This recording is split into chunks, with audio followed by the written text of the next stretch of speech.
How's it going, everyone? It's session review time. This one is a little bit extra special. We're watching a 100x multiplier over at the 25-cent stake. I think this is the first big multiplier that we are session reviewing from another player. So they're called Dutchlad in our Discord forum. Let's jump in and see what the plays will be like. Kind of expecting some craziness here. I guess we'll find out. So as you can see, we got the dark brown, kind of bronzy gold color here for 25-cent spin and go. Prize pool up in the top right corner says $30. First place, I think, gets $25. Second and third get $2.50, I believe. I don't think there is any ICM considerations here. I think second and third get the same prize, so we don't need to be looking too much into that. Looks like Dutch Ball or Dutchlad was playing these, then quickly hit the record button when he hit the multiplier, so we missed maybe the first action. It looks like the very first hand was a limped pot, which is already ringing alarm bells to me. If you got Queen Jack, I prefer min raising from the button. It looks like that it was a limp pot, so we've already got one thing here. I would just play a min raise or fold strategy at 25 big blinds from the button. Otherwise, it's very complicated to create a strategy that's any good. So here we're now going to have a spot which is free-handed, which isn't as good. You might be able to just raise and take it down. Probably have the best hand given the action, limp, but I guess we'll see what happens if people start betting into us. Can check or bet. Dutch ball goes for a check. Okay, well, we don't want to be folding yet. Good.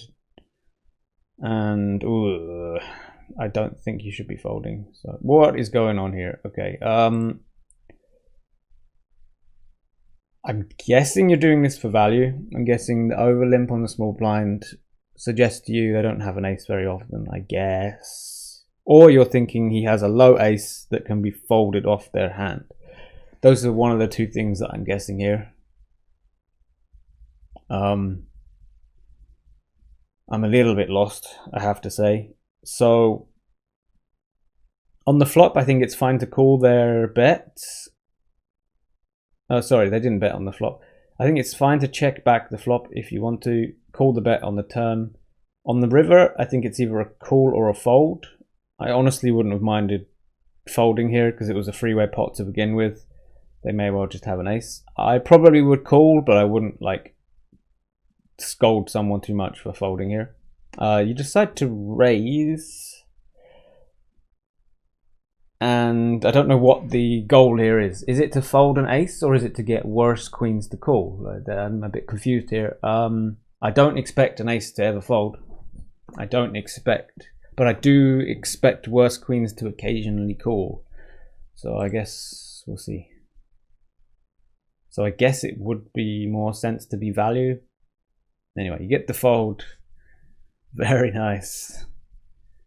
And now you're chip leading in a big tournament. That's pretty good. All right, so Queen 4 against the min raise. I think it's a standard call. You want to be calling very, very wide against min raises when you're in position. Being in position is really, really nice. When they have to play a wide range because they've already incentivized to put money into the pot because they've already put half a big blind in. On the flop, I hope we stick around. I think on an ace high board, we still want to stick around with ace highs, king highs. King highs and queen highs, especially in position. I guess it's okay to fold a hand like Queen 4, but I do want to call, let's say, Queen 8 and better here. Yeah, Queen 4 I guess is kind of borderline, so I won't go into that too much. 9-8, I like limping. Yeah, I like that a lot. It's a good hand to limp with. If they make a small isolation raise, you can call with 9-8. If they make a big one and they don't do it very often, you can fold. So fairly easy to play. When you check and they check, it's unlikely that this board hits our opponent, I would say. So I think it's okay to just bet out yourself. with your draw. You don't want to be trying to get to showdown with 9 high, so I guess I would bet. It's okay to check though. They shouldn't bet very often. When they do, you can raise or you can call. You make the call, hit the straight. Hello, this looks good. When you check and your opponent bets the minimum, what are they saying? What are they like trying to say to you? To me, it seems like they're trying to say they have a jack, right? So I think you got the right idea here to raise for value, because they might check the river and they might still call if they have a jack, especially if they have a king or a queen to go with it, or a 9 or an 8 even. So I do like the idea of raising. I think you can make it a bit bigger though. You do need to protect against a queen, a king, because they will have gut shots to better straights. So I would make it at least 3 big blinds, if not 4, if not 4.5. Try and get some value with our strong hand. But yeah, they will definitely be calling. And then the river, I like the bet size, good stuff. If they shove, you call. They called. I don't know what they had. Do we find out? I'm going to guess they had a jack or a 10. Anyway, it seems like they're playing a min bet kind of strategy. Oh, they just shoved to the river. Okay. But it's looking really good at the moment. You get to see a free flop with 10-3 off. Now, when you get these free opportunities, generally I don't think you have to be making any moves here. You just take the fact that you got to see the flop for free. And if you hit, you start betting. If you don't hit, you don't. Right? So if you flop the top pair, I think it's okay to bet out. Let's say the flop was 10-5-5. I think it's okay to bet out the 10. 6-3, I like the fold. Don't want to play too many hands. Queen 7 again, like the fold. 9-8 was the shove against queens. Looks like you're about to be heads up. You are. Let's see, is this going to be a good heads up or a bad heads up? Hopefully we do well. 7-6 suited. So playing this deep, I know a lot of you guys aren't used to playing this kind of stack size. It doesn't happen very often, even in spin and goes. So I understand if you will find it hard. Personally, against most players, I just turn to a min raise or fold strategy once we're over 30 big blinds, because my opponents generally don't know how to play out of position at this stack depth, and they do some often quite bad post flop stuff. So I do want to build the pot up, but it's okay for them to be limping. 7-6 is a hand that you could do some interesting ISO sizes with, but considering we're playing a 25-cent spin, I just like keeping it simple, checking. Spot doesn't come up very often, so just keep it very, very solid and simple. When you haven't got any kind of draws whatsoever and lots of high cards have come out on a board where it's a limp and a check, our opponent who limped pre-flop is way more likely to have something good here.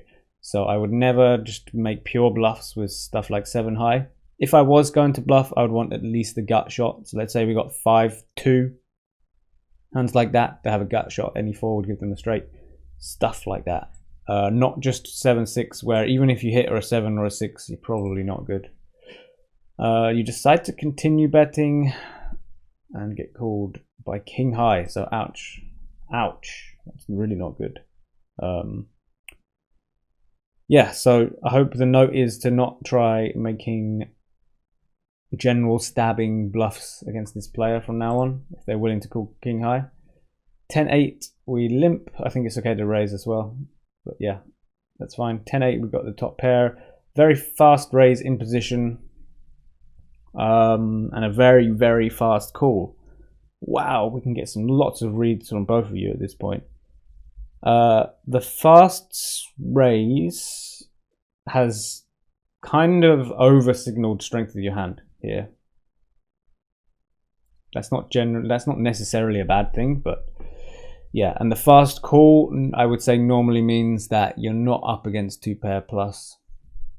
Because if you have 2 pair or better, you have to think about, am I worried about getting outdrawn on a board like 10-9 with 2 diamonds, I think.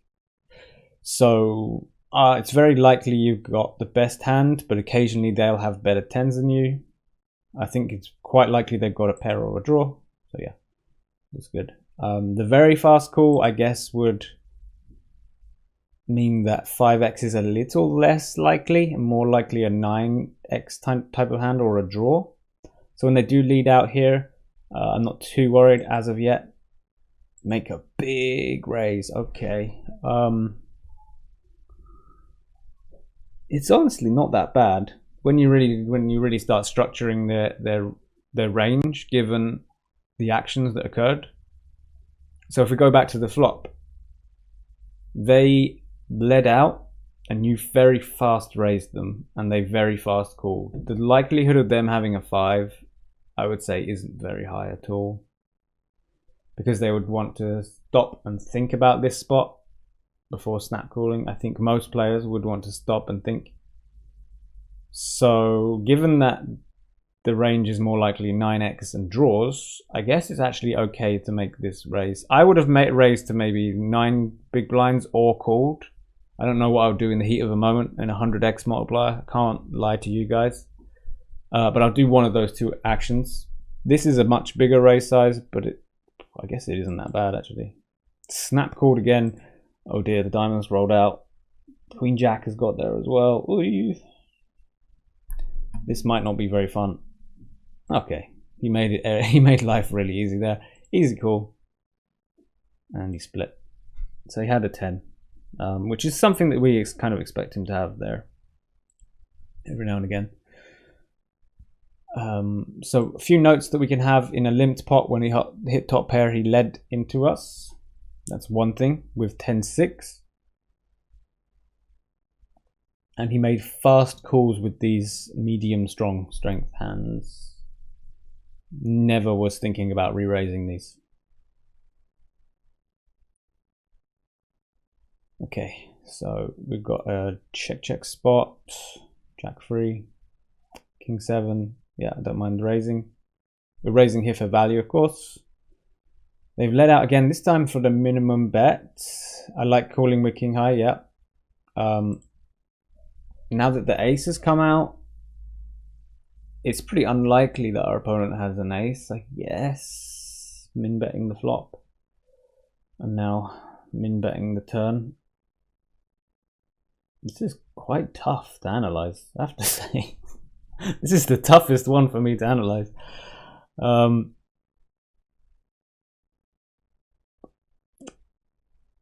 So I would have called, but honestly, at this point, raising is probably okay. I think it's quite unlikely our opponent has an ace.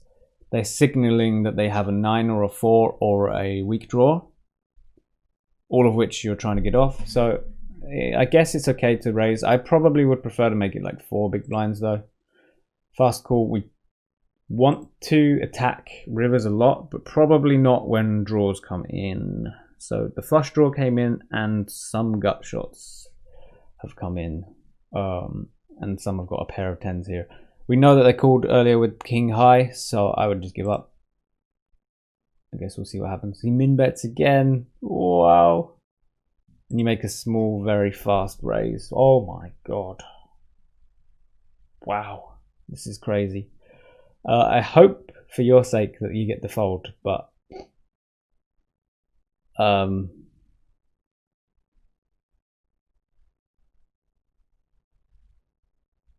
wow.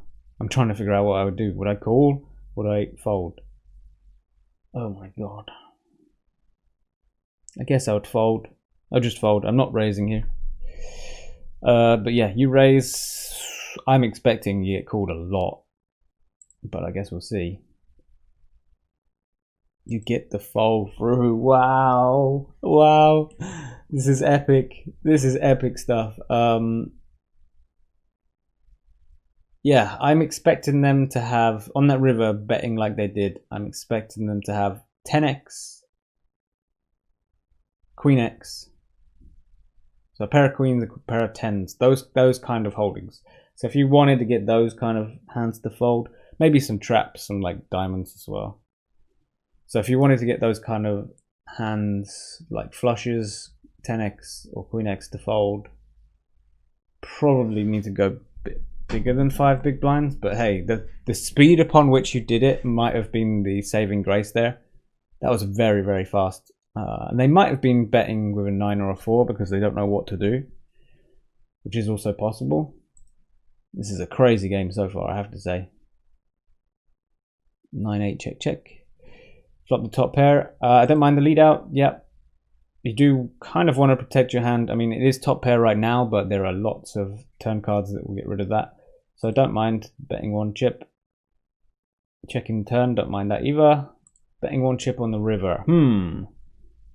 That's actually not that bad, because you can have lots of gut shot type hands that wanted to bet on the flop that have very, very bad showdown value, little to none, like 6 highs, 7 highs.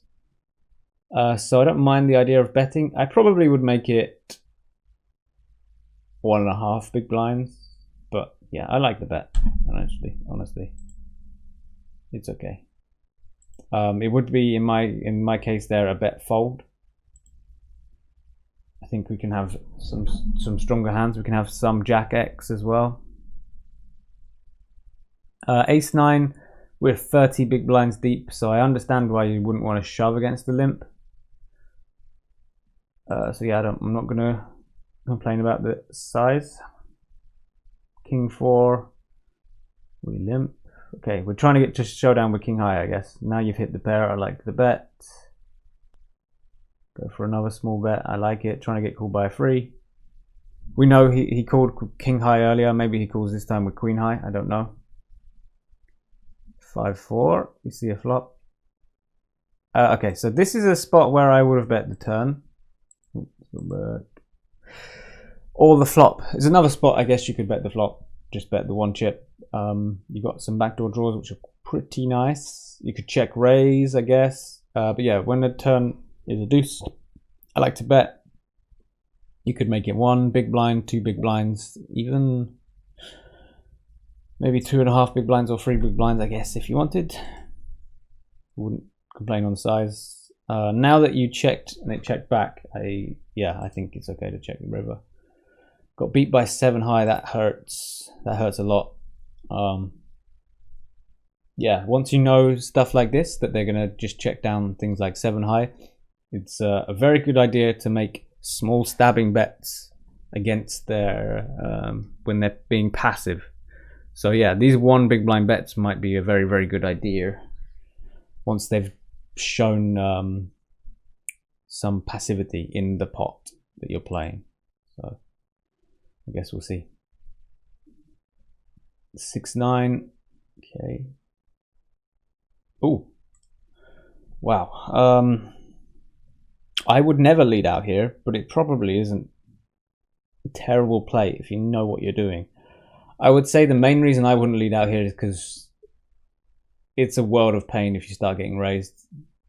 Absolute world of pain. Like, generally you just want to control the size of the pot here with your middle pair, no kicker. You just take it down, that's nice. Yeah, if I was in your shoes, I would be checking with the intention of check calling, just for ease of use, because if you are raised there, you're not going to have a fun time. So you limp 10-4 suited, get raised and call. Bad flop, fold, good. No sticking around, don't want to stick around there. Ace 6, you going for a min ISO. Feels like your ISOs against their limps are just going to be any size that you feel like, according to the strength of your hand, now that I'm looking at this. So Ace 9, you did 3 big blinds. I guess if you had Ace Jack suited, you might go 4 big blinds. I don't know what you'd do if you had aces, but I would say for now, just stick with, if you're going to raise, stick with 1 sizing. I think 3 big blinds is the good sizing to use. So if you are going to raise the limp, make it 3 big blinds. I think Ace 6 is okay to check as well. You're quite deep. So you did do that. Flops comes 10-5-4. You've checked, which I don't mind at all. And you face a pot-sized bet. That's no fun. That's no fun, especially given how they've been playing. I think it's actually, weirdly enough, the best option here is fold. Even though you do have ace high that might be good, given all the hands we've seen so far and how they've been playing, I am getting out of there with my ace six, I have to say. But we call. Face more bets. Oh my god. Oh my god. What is going on? Wow.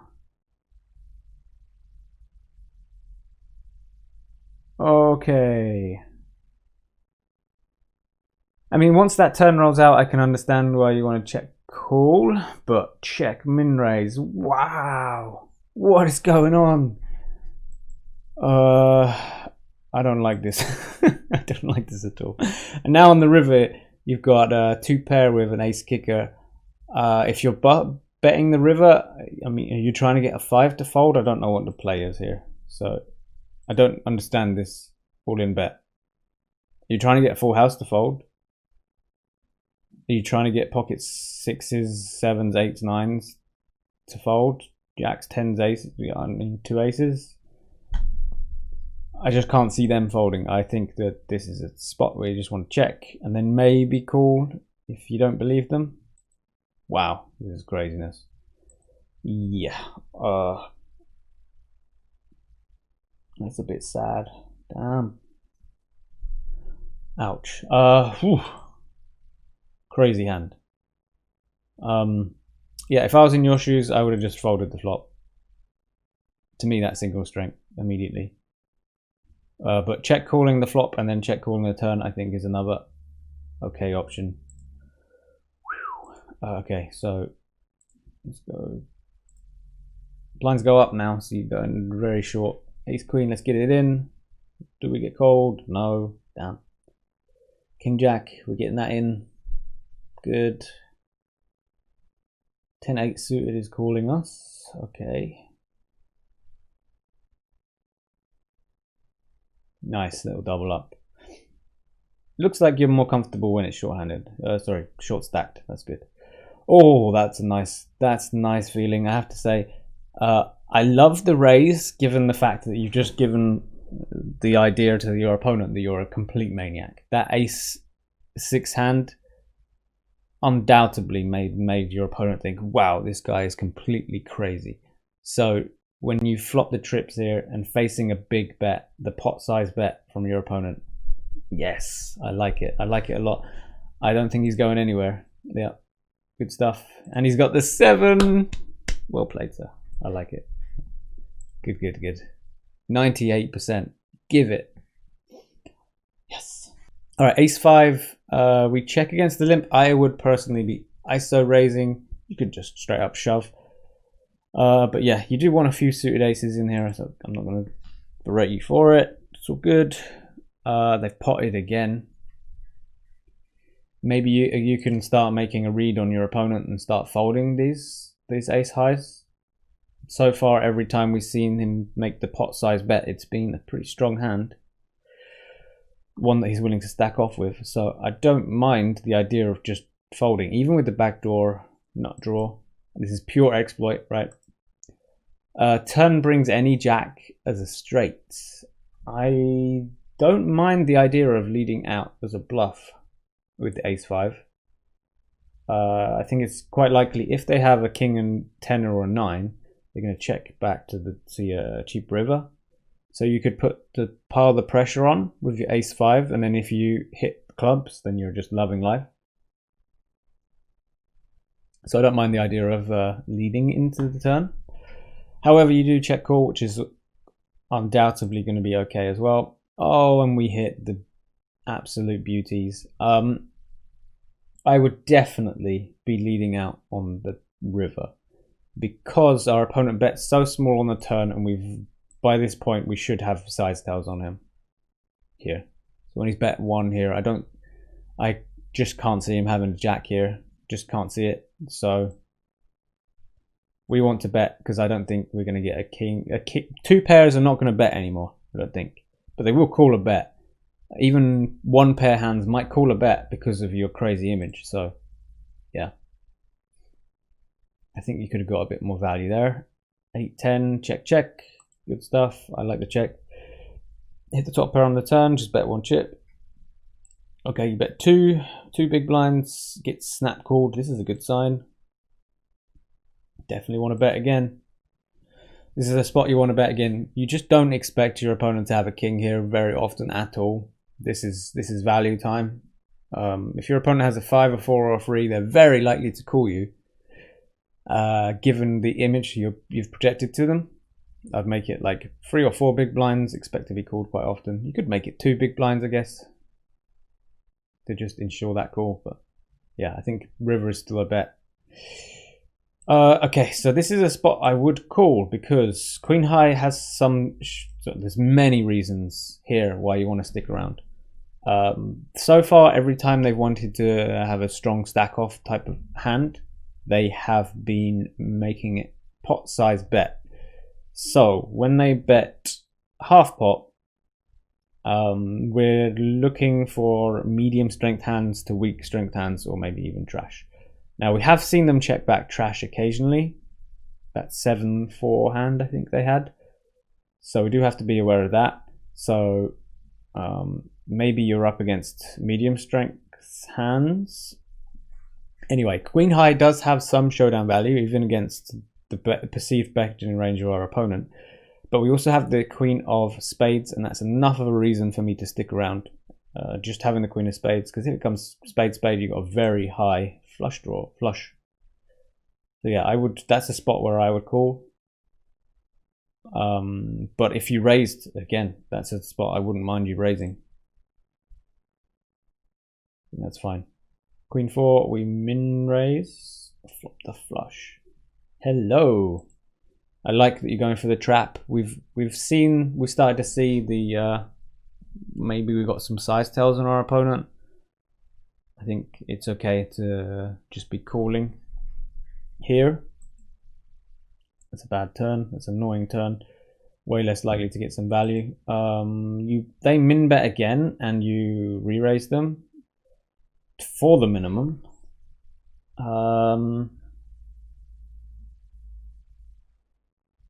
I guess you're just trying to get value from worse clubs. It's very unlikely our opponent has the ace of clubs. They probably would raise pre-flop.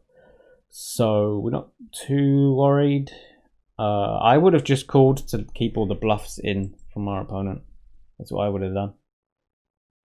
Anyway, yeah, this bet again of 1 chip on the river, I think it's telling us pretty clearly that they've got a club, probably a low club, and they're trying to keep the pot small, in my opinion. So how do we get value from that? I think they've just projected the strength of the hand so nicely. So there's 2 things I'll do here. I would raise, I wouldn't raise all in, and I would be taking my sweet ass time about it to make it look more bluff heavy. Snap raising, it's very hard to look like a bluff by snap raising. So that's what I would do. I don't expect them to call for all of their stack. I do expect them to call for some of it. So I'm going full exploit mode here. I'd make it maybe 3 or 4 big blinds, expecting to be called by any club quite often. And I'll take time about it as though I'm trying to figure out how to get you off some hand. We've seen him make some big calls, hero calls against those medium sized bets. So yeah, rather than going big, I would like to do it like that. Queen 9, we face a raise and we call. I guess it's okay to call. I mean, at this stack size, I'm just not used to it. It's completely fine if you don't want to have to deal with things to just shove into them. But Queen 9 suited does play well post flop, so I guess calling is cool. King high flop, I would check to them. That's what I would do. And I would check with the intention of playing for stacks. But I guess betting 1 is okay as well. Wow, well, we were. I don't know what to say. Hang on. Right, we betting one on the flop. Yeah, I don't like betting one on the flop. Let's go back to that, the reason why. When they min raise pre-flop and we call, their range is going to be stronger than ours. So when two high cards like this come out, they are way more likely to have something good here. And they're going to be very inclined to bet on the flop. So we want to keep all of our actually quite strong hands as a check call or check raise here, rather than a lead. The turn, I would prefer a shove, I think, but hey. And then the river, now you got the straight. I like the one big blind bet a lot. That's nice. That's nice. 4-3, whatever. We're very short now. It's just trying to bust him at this point. Can we do it? Not this time. Huge chip lead though. 9-3. We take the free flop. Haven't hit. Well, we've hit a pair now. I wouldn't be betting my pair on the turn. I don't think. I mean, you're doing it for value clearly, and it worked out. But I think. Okay, actually, there is reasons to do that. Every time that they've bet, they've had a medium strength hand. Every time they've checked back, they've often had nothing / king highs. So I guess this bet for value is okay with the free. I wouldn't do it because it just puts me in more awkward spots than I need to. But it worked out, so that's cool. King 6, let's just get it in. Up against 8-6. Come on, let's take it down. Let's take it down. Hey, very nice. Got the win. Wow, that was the most intense spinning go I've watched in a while. Loads to get from it if you are playing these 25-cent games and $1 games, and you're trying to figure out what people are thinking or doing. Like, hopefully you got my perception of what to do against all of these crazy things that are flying it towards you that make no sense. Wow, yeah.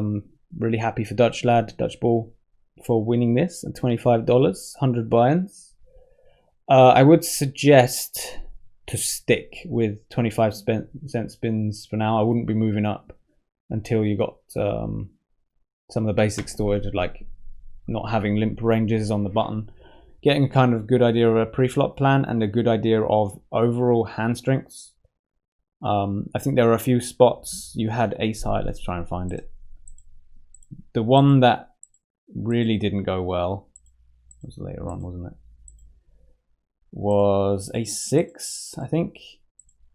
Yeah, this is the one. So really go and listen to this one, how you should be thinking, especially on the river. You've now got a hand which has showdown value, so you're not going to, it's very hard to get better hands than you to fold, but you're going to get worse hands than you to fold, so it doesn't work out very well. Anyway, yeah, if you guys are looking for like beginner stuff, there's plenty of session reviews on our YouTube channel.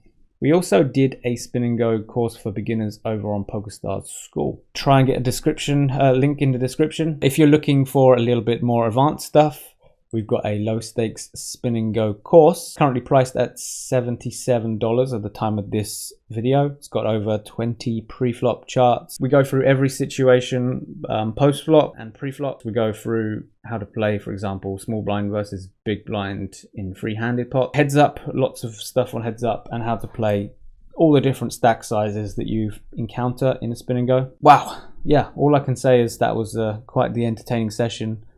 I will be back next week with a new video. Maybe we'll be looking again at heads up hypers. Make sure you hit the subscribe button, and I'll see you soon.